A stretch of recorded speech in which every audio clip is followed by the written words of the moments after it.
નમસ્કાર વિદ્યાર્થી મિત્રો, ગુડ મોર્નિંગ, જય શ્રી કૃષ્ણ।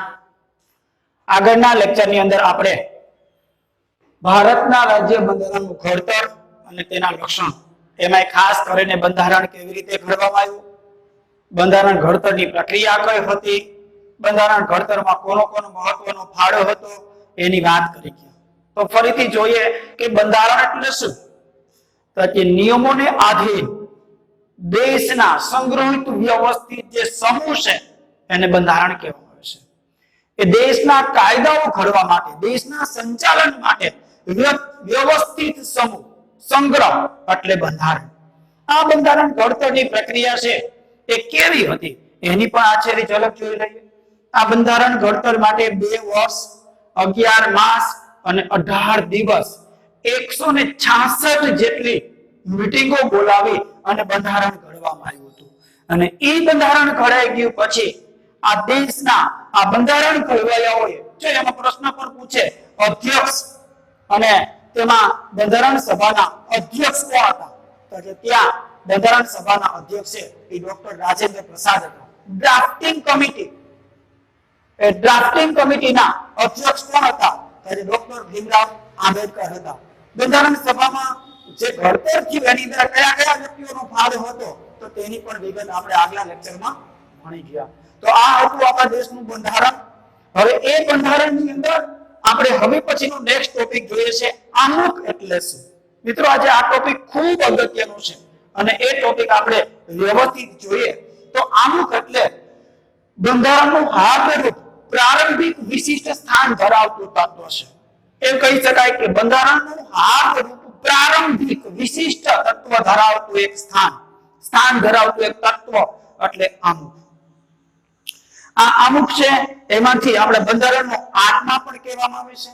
આ આમુખ છે એ બંધારણનો આત્મા પણ કહેવામાં આવે છે। મિત્રો, મેં તમને ફરીથી એક રિક્વેસ્ટ કરું છું કે જ્યારે પણ આ લેક્ચર જુઓ છો ત્યારે મારી સાથે આપણું જે સંવિધાન છે એ સંવિધાનને પેજ નંબર 57 તમારી ટેક્સ્ટ બુક ની અંદર જોઈ લેજો। પેજ નંબર 57 છે, એ 57 માંથી સંવિધાન સાથે રાખવું, વાંચવું અને એના વિશે વિચારવું। આજે હું તમારી સમક્ષ પણ એ સંવિધાન છે એનું વાંચન કરું છું। આ સંવિધાન આપણે ખૂબ મહત્વનું છે। તો આપણે જોઈએ સૌથી પહેલા આપણા દેશનું સંવિધાન। આપણે વાત કરીએ ને કે 2 વર્ષ, 11 માસ અને 18 દિવસ સુધી બંધારણ ઘડવામાં આવ્યું, 166 જેટલી મીટિંગો બોલાવવામાં આવી અને 64 લાખ જેટલો ખર્ચ થયો અને 8 પરિશિષ્ટો અને 395 જેટલી કલમો વાળું આપણું જે બંધારણ હતું, 22 ભાગમાં વહેંચાયેલું આપણું બંધારણ હતું।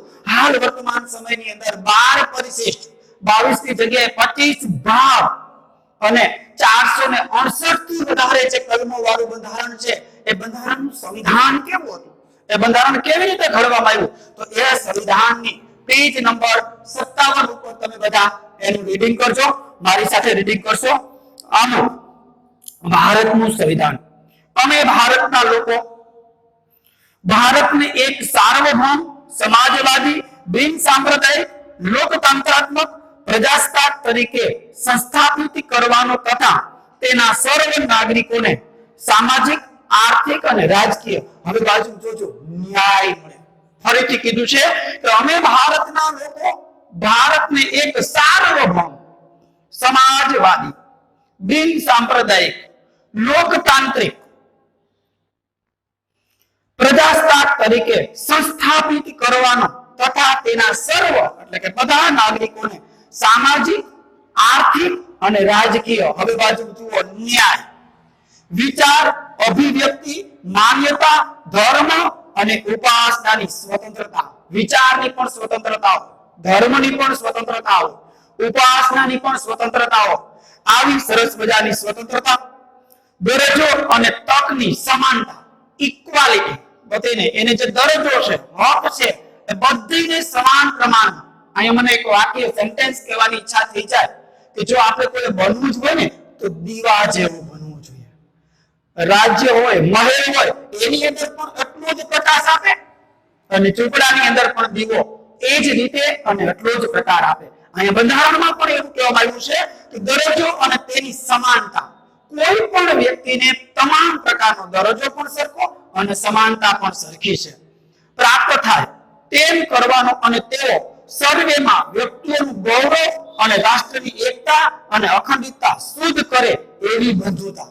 કેવી બંધુતાની વાત કરી કે વ્યક્તિનું ગૌરવ જળવાય, રાષ્ટ્રની એકતા જળવાય, અખંડિત અમારો દેશ અખંડિત રહે, ખંડિત ન થાય એવી બંધુતા વિકસાવવાનો ગંભીરતાપૂર્વક સંકલ્પ કરીએ છીએ. તમે જોજો ત્યારે કોઈ પણ નેતાઓ હોય એ મિનિસ્ટર બન્યા હોય એટલે કે મંત્રી બનતા હોય ત્યારે શપથ લેતા હોય તો અહીંયા એવી અમે સંકલ્પ છે ગંભીરતાપૂર્વક સંકલ્પ કરીને અમારી સંધાન સભામાં 26 નવેમ્બર 1949 માગસર સુદ સાતમ, યાદ રાખજો મિત્રો, માગસર સુદ સાતમ, આ માગસર મહિનાની સાતમના રોજ આપણે આ વિક્રમ સંવત 2006 ના રોજ આથી આ સંવિધાન અપનાવી તેને અધિનિયમિત કરી અમને પોતાની જાતને અર્પિત કરીએ છીએ.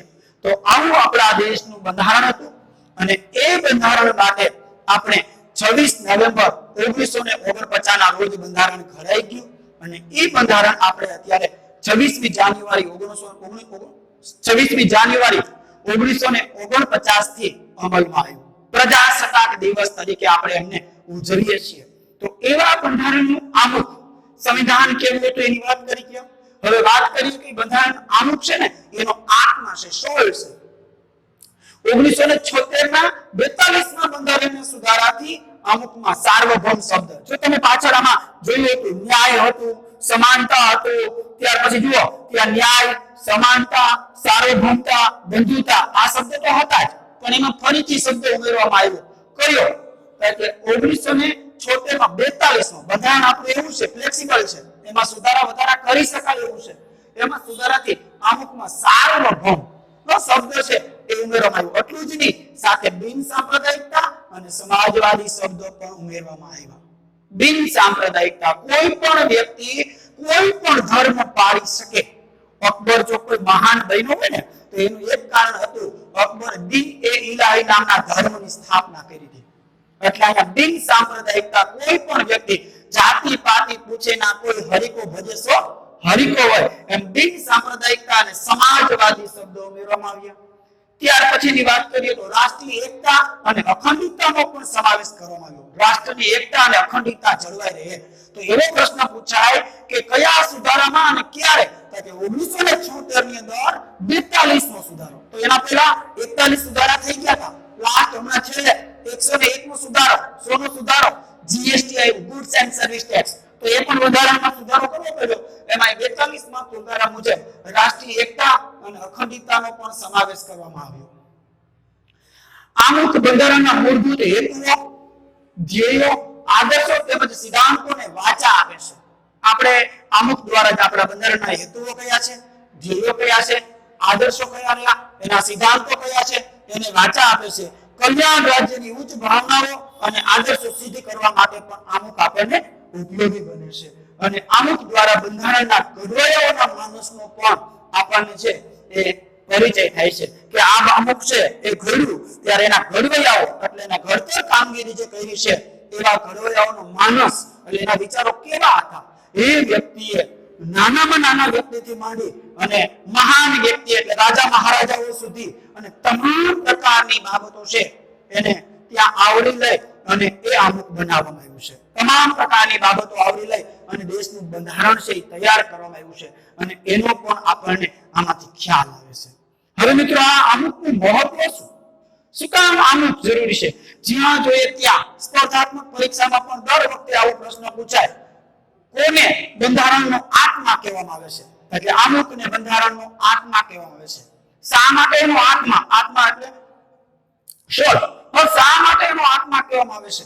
કે ભાઈ આત્મા એટલા માટે કહેવામાં આવે છે કે એનું એટલું બધું મહત્વ રહ્યું. જોઈએ હવે આમુખનું મહત્વ. એટલે આમુખ છે એ બંધારણનો આત્મા છે. કોઈ પણ કાયદાના ઘડતર અને સમજવા માટે આમુખ જરૂરી છે. કોઈ પણ પ્રકારનો કાયદો હોય એ કાયદાનું ઘડતર કરવું અને એને સમજવા માટે આમુખ જરૂરી છે. આમુખ હોય તો એ કાયદો કેવી રીતે બન્યો, એ કાયદો બનાવવા પાછળનો હેતુ કયો હશે, એ કાયદો કેવી રીતે સમજી શકાય, એમાં કોઈ નિસંગતતા હોય તો એના માટે આમુખ છે એ આપણને મદદરૂપ બને છે. બીજું એમ કીધું કાયદાઓના હેતુઓ અને આદેશ પાછળ સંસદની સંસદ છે એની કઈ નીતિ એની કઈ પોલિસી રહેલી છે. કોઈ પણ કાયદો સંસદમાં પસાર થાય એને ખરડો કહેવાય. આપ સૌને ખબર હશે, ન હોય તો પણ કહી દો, કોઈ પણ કાયદો એમનામ પસાર થતો નથી. સંસદની અંદર 2/3 બહુમતીથી કાયદો પસાર કરવામાં આવે અને એ કાયદો પસાર થઈ ગયા પછી રાષ્ટ્રપતિ એના ઉપર સહી કરે અને રાષ્ટ્રપતિ સહી કર્યા પછી એ કાયદો છે એ ખરડો બને અને ખરડો બને એટલે એ કાયદો બને. અને એ કાયદા માટે આપણે એમ કહીએ કે સંસદની કઈ નીતિ હતી. સંસદે સુધારો કર્યો. આની અંદર આપણે 1976 માં 42 માં સુધારો કર્યો. છેલ્લે હમણાં 101 ની અંદર GST goods and service tax એનો સુધારો કર્યો. શું નીતિ હતી કે ભાઈ કર ટેક્સ કોઈ પણ વસ્તુનું પ્રોડક્શન થાય ત્યાંથી વસ્તુ અન્ય વ્યક્તિઓ સુધી પહોંચે છે ત્યારે એના ઉપર સરકાર દ્વારા નાખવામાં આવેલો ટેક્સ છે એ ટેક્સ યોગ્ય રીતે ભરાતો હતો. એટલે હવે એ લોકોએ શું કર્યું કે ગુડ્સ એન્ડ સર્વિસ ટેક્સ જ્યાંથી ઉત્પાદન કરો છો ત્યાંથી જે વસ્તુઓ બહાર નીકળે એટલે ત્યાંથી એનો ટેક્સ છે એ ચૂકવી દો જેથી કરીને ભ્રષ્ટાચાર છે ન થાય. તો એની પાછળ કઈક નીતિ આવી પણ હોઈ શકે. કેટલીક નીતિઓની વાત કરીએ તો અન્ય બીજી પ્રકારની નીતિઓ છે. સંસદના કાયદાઓ ઘડે ત્યારે એની કોઈ અને કોઈ નીતિ હોય છે. એક્ઝામ્પલ તરીકે તમને ખ્યાલ હશે ઓબીસી એસસી એસટી એ અનામત અને હજી પણ ચાલુ આવે છે તો એની પાછળ પણ કાંઈક ને કાંઈક એની નીતિઓ છે. એ બીસીઆર 1978 ના ઠરાવ મુજબ આ ચાલે છે. માંડલ કમિશન આલે છે તો એની પણ એક નીતિ છે, એની પણ એક હેતુ છે. એ બંધારણ છે એનાથી ઉપરવટ જઈને આપણે કાંઈ કરી શકતા નથી. કયા પ્રકારની મુશ્કેલીઓના નિવારણ અર્થે કયો કાયદો ઘડવામાં આવ્યો છે તેનો નિર્દેશ પણ આમુખમાંથી પ્રાપ્ત થાય. કોઈ પણ પ્રકારની મુશ્કેલીઓ આવે તો એ મુશ્કેલીઓના નિવારણ માટે આપણે કયો કાયદો લાગુ પડે. એક્ઝામ્પલ તરીકે તમને કોઈ વાત કરી કે રાષ્ટ્રપતિ માટે 1 2 3 કોઈ ઈઝીલી આપણે યાદ રાખવું હોય તો 123 અને 143 આ બે કલમો છે એ લાગુ પડે છે.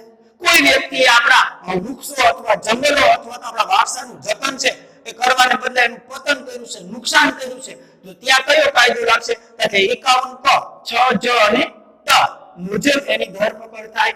એટલે જ તો કદાચ તમને ખ્યાલ હશે સલમાન ખાનને પણ જેલમાં જવું પડ્યું હતું, ખૂબ મોટી સેલિબ્રિટી હોવા છતાં. કારણ કે આપણા બંધારણની અંદર એ કાયદાઓ અને મુશ્કેલીઓ, અહીંયા મુશ્કેલીઓનો અર્થમાં એ છે વિસંગતતા હોય, સ્પષ્ટતા ન હોય કે આમાં શું કરી શકાય તો એવા સમયે તમે ડીપલી માહિતી છે એ આમુખમાંથી તમને મળી શકે છે. આમુખ બંધારણનો અર્થ છે. આમ તો અર્થનો અર્થ ઔષધિ અથવા દવા થાય પણ અહીંયા આપણે એનો ક્ષાર છે. તમારે કોઈ પણ બાબતનો પ્રશ્ન હોય તો સૌથી પહેલા અનુક્રમણિકામાં જોવો અને પેજ નંબર આધારે તમે જે તે ચેપ્ટરના નામથી એ ચેપ્ટર સુધી પહોંચી શકો. એમ તમામ પ્રકારની મુશ્કેલીઓ કાયદાઓ એ બધાય માટે અમુક છે એ બંધારણનો અર્થ છે. કાયદાની કોઈ કલમમાં કે વિગતોમાં અસ્પષ્ટતા હોય, કાયદાની કેટલીક કલમ અને વિગતો છે એમાં અસ્પષ્ટતા હોય. અસ્પષ્ટતા એટલે શું કે એમાં સ્પષ્ટ કરેલું ન હોય તો એવા સમયે અમુક ઉપયોગ બને. દાખલા તરીકે સાહેબ અમને સ્પષ્ટતા કરેલું નથી એવું એકાદું ઉદાહરણ આપો ને એટલે હા એટલે કાલે પરીક્ષા છે તો પરીક્ષા આપવી ફરજિયાત છે આવું મેં કહી દીધું પણ ત્યાં અસ્પષ્ટતા એ હતી કે કયા ધોરણના બાળકોને કયા ધોરણના વિદ્યાર્થીઓને પરીક્ષા આપવાનું કીધું. અસ્પષ્ટતા હતી કે પહેલા ધોરણના બાળકોની પરીક્ષા હતી, 12મા ધોરણના બાળકોની પરીક્ષા હતી. આ તો માત્ર મેં એક્ઝામ રિલેટેડ તમને વાત કરી તો ત્યાં અસ્પષ્ટતા કેવા કાયદાઓ માટેની અસ્પષ્ટતા. કોઈ પણ ગુનો કેવી રીતે બને છે ને એ ગુનાનું નિવારણ કેવી રીતે આવે એની અસ્પષ્ટતા હોય ત્યારે આપણને ઉપયોગી બને છે. બંધારણની જોગવાઈઓ સમજવામાં પણ હોકાયંત્ર એટલે આપણે નાવ જ્યારે હોડી લઈને જ્યારે દરિયામાં જઈએ ત્યારે યોગ્ય દિશા હોકાયંત્ર બતાવે છે અને દરિયા કિનારે એક દીવાદાંડી હોય એ દીવાદાંડી તરફ આ જે નાવવાળા જાય છે હોડી લઈને જાય છે ફરીથી એ હોકાયંત્ર અને દીવાદાંડીની દિશાની અંદર હોકાયંત્ર છે દિશા બતાવે છે અને સામે દીવાદાંડી હોય એ બાજુ તમે જાઓ એટલે ફરીથી પાછા આપણા નક્કી કરેલા સમય મુજબ તમે એ જગ્યાએ પહોંચી શકો. એમ હોકાયંત્ર એટલે દિશા. તો આપણને યોગ્ય દિશા સેજે પણ વિલંબ કર્યા વગર આપણને સમય બગાડ્યા વગર કયા કાયદાની અંદર કઈ કઈ જોગવાઈઓ છે એ માહિતી છે એ આપણને આમુખ આપે છે.